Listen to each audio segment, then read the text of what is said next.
سے اولا والا ہمارا نبی، سب سے پالا والا ہمارا نبی، اپنے مولا کا پیارا ہمارا نبی، اپنے مولا کا پیارا ہمارا نبی، دونوں عالم کا دولا ہمارا نبی۔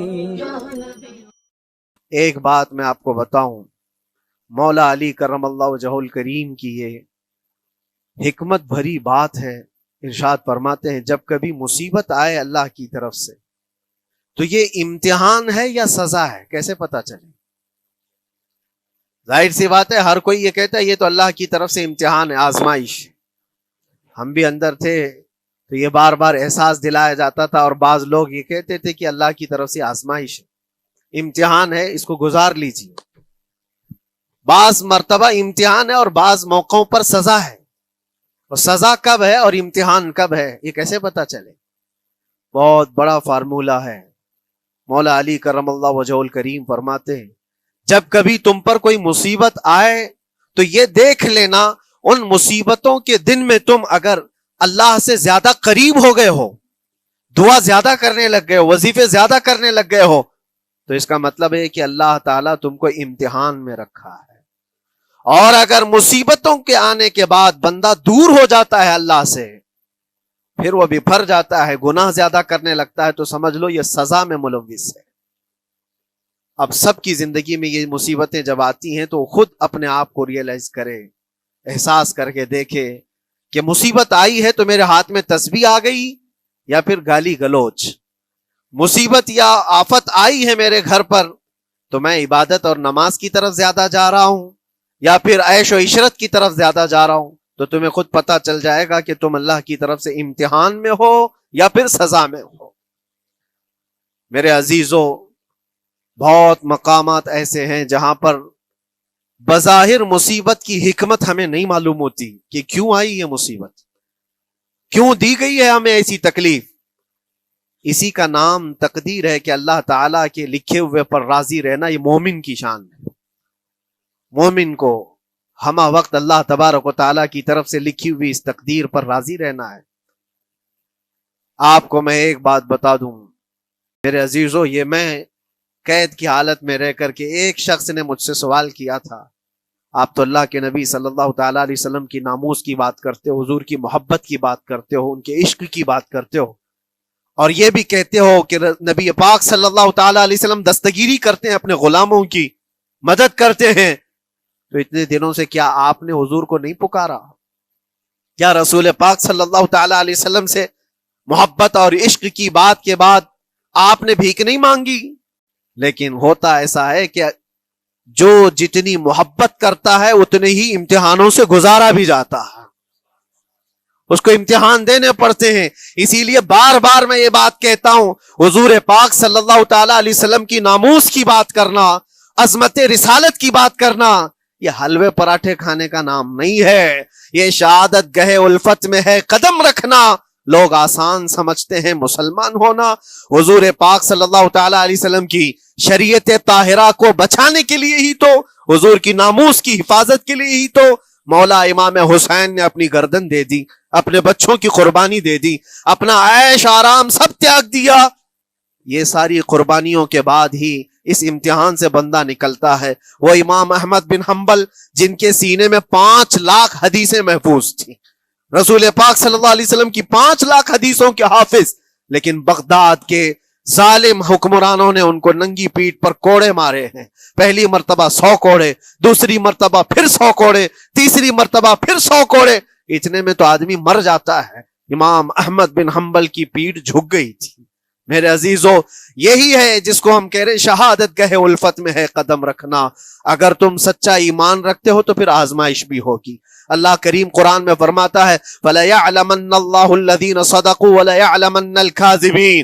اللہ تبارک و تعالیٰ ضرور آزمائے گا سچا کون ہے اور جھوٹا کون ہے۔ مصیبتیں آئیں گی، آندھیاں آئیں گی، لیکن جمے رہو، ڈٹے رہو، اللہ رب العزت سے کبھی بھی اپنا رشتہ نہ توڑو، اور جو تمہارے اندر ایمان ہے، توکل اور یقین ہے، ذرا برابر بھی فرق آنے نہ پائے۔ آج نہیں قبول ہوئی کل ہوگی, کل نہیں قبول ہوئی پرسوں ہوگی, کبھی نہ کبھی تو دعا قبول ہوگی. دنیا داروں کے دروازے کھٹکھٹاتے ہیں تو ایک نہ ایک دن دروازہ کھلتا ہے. وہ ارحم الراحمین ہے, وہ ارحم الراحمین ہے, دروازے کھولتا ہے, لیکن وہ بہتر جانتا ہے کس وقت دروازہ کھلنا چاہیے. ہم اپنی مرضی کے مطابق رب کو نہیں چلا سکتے. مولا تعالیٰ جیسا چاہے ہمیں ویسا چلنا چاہیے.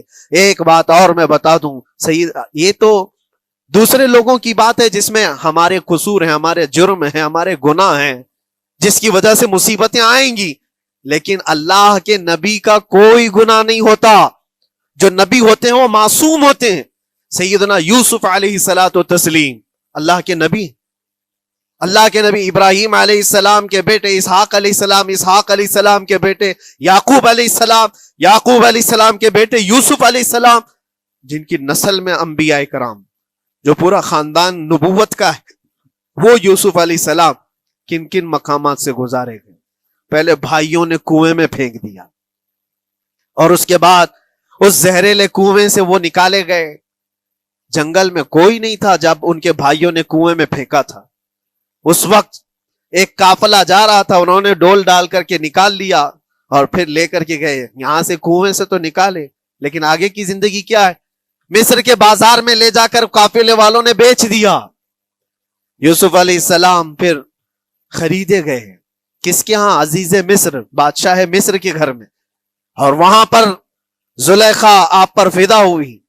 پھر آپ پر الزام بھی لگایا گیا, اور اس الزام کی بنیاد پر آپ کو جیل بھیجا گیا. اللہ کے نبی کے دامن پر پیوند تو ہو سکتا ہے, دھبا نہیں ہوتا. کسی گناہ کا تصور بھی وہ نہیں کرتے, وہ معصوم ہوتے ہیں. لیکن بغیر کسی قصور کے, بغیر کسی جرم کے آپ کو جیل بھیجا گیا. یوسف علیہ الصلوۃ والتسلیم جیل جب گئے وہ نبی ہو کر کے, اور اس کے بعد دن کٹتے رہے. دن کیسے؟ ہفتے, ہفتے کیا مہینے, مہینے کیا سال. یوسف علیہ الصلوۃ والتسلیم کے 7 سال گزر گئے. جب کبھی کسی انوسینٹ کو, بے قصور آدمی کو تکلیف دی جاتی ہے تو اس کو احساس زیادہ ہوتا ہے, اور جرم کی وجہ سے جب کوئی تکلیف میں آتا ہے تو کمپرومائز کر لیتا ہے, میں ایسا غلطی کیا تھا, مجھے یہ جھیلنا پڑ رہا ہے. لیکن جس کا جرم ہی نہیں, نہ کردہ گناہ کی سزا جب دی جاتی ہے, بندہ بہت بکھر جاتا ہے, ٹوٹ جاتا ہے.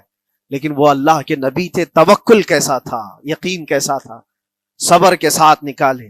لیکن ایک بہت پیاری بات ہمیں ملتی ہے میرے عزیزوں, وہاں قیدی اور بھی تھے, اور یوسف علیہ السلام کو اللہ تعالیٰ نے ایک معجزہ عطا کیا تھا. وہ خوابوں کی تعبیر سچی سچی بتاتے تھے. خواب کی تعبیر ہوا کرتی ہے, جو بھی خواب دیکھتا آدمی اس میں اشارہ ہوتا ہے اللہ کی طرف سے. تو 2 قیدیوں نے خواب دیکھا تھا, یہ قرآن پاک کے سورہ یوسف میں پورا موجود ہے 12ویں پارے میں. 2 قیدیوں نے خواب دیکھا, اپنا اپنا خواب انہوں نے بیان کیا یوسف علیہ السلام کو. ایک قیدی نے دیکھا کہ وہ سر پر روٹیاں رکھ کر کے لے جا رہا ہے اور پرندے نوچ نوچ کر کھا رہے ہیں. دوسرے نے دیکھا کہ وہ انگوروں کو نچوڑ کر کے اس کے رس پی رہا ہے. تو انہوں نے بتایا یوسف علیہ السلام کے پاس, ایسا ایسا ہم نے خواب دیکھا ہے, اس کی تعبیر کیا ہو سکتی ہے؟ سیدنا یوسف علیہ السلام فرماتے ہیں, میں دونوں کے خواب کی تعبیر بتاؤں گا, لیکن اس میں سے ایک بندہ, اس سے آپ نے کہا تو وعدہ کر کے میرا بھی کام کرے گا, میرا بھی ایک کام ہے تو کرے گا.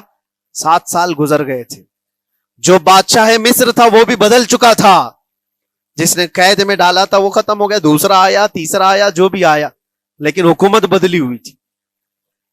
تو خواب کی تعبیر بتانے سے پہلے ایک قیدی سے یوسف علیہ السلام نے کہا کہ میرا کام تو کرے گا. اس نے کہا ہاں, آپ جو کہیں گے میں کروں گا. تو سنو, تعبیر یہ ہے, جس کے سر پر روٹیاں رکھی ہوئی اور کوے کھا رہے تھے یا پرندے کھا رہے تھے, اس کی تعبیر یہ ہے کہ عنقریب تجھ کو موت کی سزا سنائی جائے گی. وہ غمگین تھا.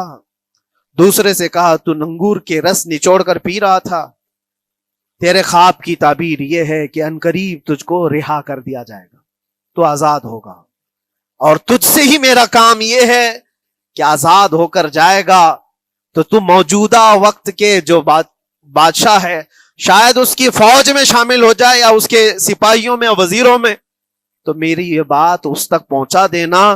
پچھلے 7 سالوں سے بے گناہ بے قصور ایک قیدی اندر ہے, اس کو آزاد کر دیا جائے, اس کو آزاد کر دیا جائے. اس نے کہا بالکل، اگر میں چھوٹا تو آپ کا ایک کام ضرور کروں گا. سنیے بات، چند دن نہیں گزرے تھے کہ اس ایک قیدی کو موت کی سزا ہو گئی. اس کو موت کی سزا سنائی گئی اور پھانسی ہو گئی. دوسرا یہ جو قیدی جس کو آپ نے رہائی کی خوشخبری دی تھی، اس کی بھی رہائی کی خوشخبری آ گئی، وہ آزاد ہو گیا. لیکن قرآن پاک میں ہے، آزاد ہو کر جب جاتا ہے آدمی تو پچھلا بھول جاتا ہے. اکثر ایسا ہی ہوتا ہے. کیا جیل کے دوست کون تھے، کیا تھے، کچھ پتا نہیں، اور آدمی تو یہ سوچتا ہے دوبارہ کبھی ادھر کے دروازے کو بھی نہ دیکھو. آیا اور بھول گیا. یوسف علیہ السلام نے جو کام دیا تھا وہ بھول گیا. یہاں تک کہ قرآن میں اللہ فرماتا کئی سال گزر گئے، ایک دو دن نہیں، سالوں گزر گئے، اور وہ بادشاہ کی فوج میں شامل تھا یا بادشاہ کے مصاحبین میں شامل تھا، قریبی لوگوں میں. ایک زمانے کے بعد مدت ہوئی، اور اس وقت سوچیے آپ کتنا وقت حضرت یوسف علیہ السلام نے کاٹا ہوگا. ایک دن آپ بے اختیار رو پڑے اللہ کی بارگاہ میں. یہ میں آپ کو بتا رہا ہوں، کبھی کبھار انسانی فطرت کا تقاضا ہے. اللہ تبارک و تعالیٰ کی بارگاہ میں رو پڑے اور کہا اے رب العالمین، اے ارحم الراحمین، یہ دن کب ختم ہوں گے؟ یہ جس طرح سے مجھے جیل کی سلاخوں کے پیچھے بند کیا گیا ہے، ان مصیبتوں سے کب آزادی ہوگی میرے مولا یا ارحم الراحمین؟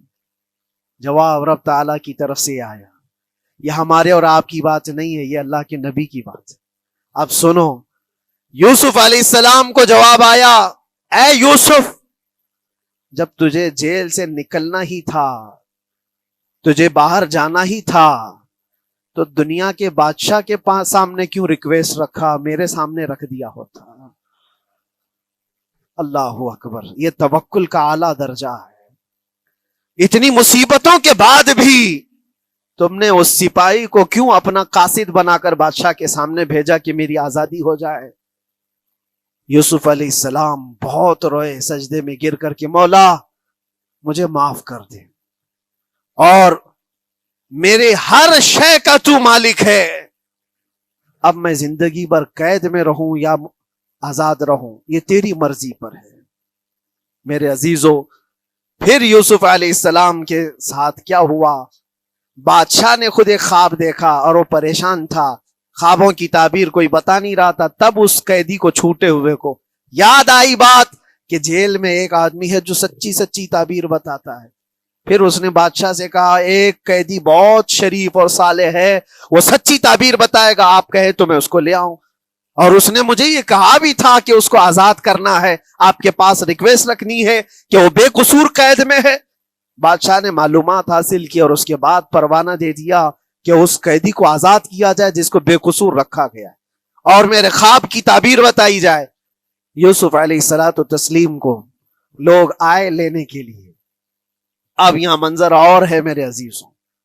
کہا کہ بادشاہ نے خواب دیکھا، اس کی تعبیر بتائے. آپ نے تعبیر تو بتا دی کہ کیا ہونے والا ہے اگلے 7 سالوں میں بادشاہ کے ساتھ، یہ ساری تعبیر بتائی. لیکن جب آزاد کرنے کی بات آئی تو آپ نے کہا رہنے دو، اب مجھے قید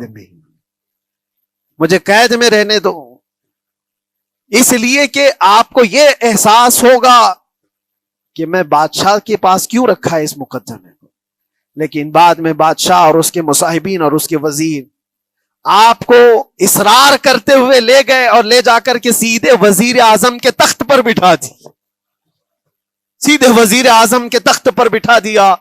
پھر رب تبارک و تعالیٰ نے فرمایا اے یوسف، جب تک ہم چاہیں تب اندر رہے گا آدمی، اور جب ہم چاہ لیں باہر تو پھر اپنی مرضی سے کوئی اندر بھی نہیں رہ سکتا. حقیقت ہے میرے عزیزو، جب مصیبتوں کے ختم ہونے کا وقت آئے پھر پوری دنیا کھڑی ہو کر کے بھی تم کو مصیبت نہیں دے سکتی، تکلیف نہیں دے سکتی. اور رب تبارک و تعالیٰ نے فرمایا وَإِن يَمْسَسْكَ اللَّهُ بِضُرٍّ فَلَا كَاشِفَ لَهُ، اگر تم کو اللہ کی طرف سے کوئی مصیبت آئے تو کوئی اس کو ہٹانے والا نہیں ہے. وَإِن يَمْسَسْكَ اللَّهُ بِخَيْرٍ فَلَا رَادَّ لِفَضْلِهِ، اور اگر اللہ تبارک و تعالیٰ کوئی بھلائی کسی بندے کو دے دے تو دنیا کی کوئی طاقت اس کو روک بھی نہیں سکتی.